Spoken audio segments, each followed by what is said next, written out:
Independentistes. Es tracta d'un conjunt d'experiències de persones, moltes de les quals originàries de fora de Catalunya, que expliquen el motiu pel qual s'han fet independentistes. Una iniciativa a través de la qual pretenen augmentar el nombre de partidaris a la independència a Badalona i l'àrea metropolitana. El grup va néixer de forma espontània a Twitter el Nadal passat arran del hashtag #NouRepublicans, amb el qual es van començar a recollir piulades de catalans que s'havien fet independentistes en els darrers mesos. Molts dels fils, que van aconseguir milers de retuits i milions d'impressions, relaten experiències de catalans no independentistes que després dels fets de l'1 d'octubre s'han convertit en ferms defensors de la república. Aquest és el cas de la Elisa De Lázari, una italiana que fa molts anys que viu a Catalunya.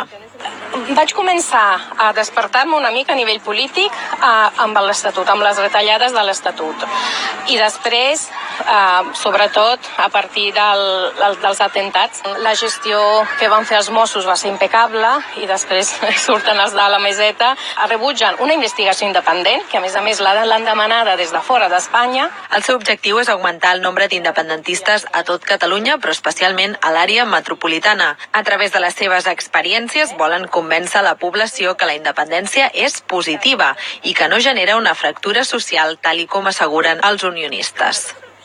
Que el procés català no està trencant res, no es tracta de trencar, es tracta d'unir, però unir-nos nosaltres envers a una manera de fer les coses totalment autoritària, totalment violenta, diguéssim, i repressiva de l'estat espanyol cap a nosaltres. A més de la publicació del llibre, el grup Nous Republicans prepara noves accions i trobades per intentar convèncer els indecisos dels beneficis de ser ciutadans d'un estat independent.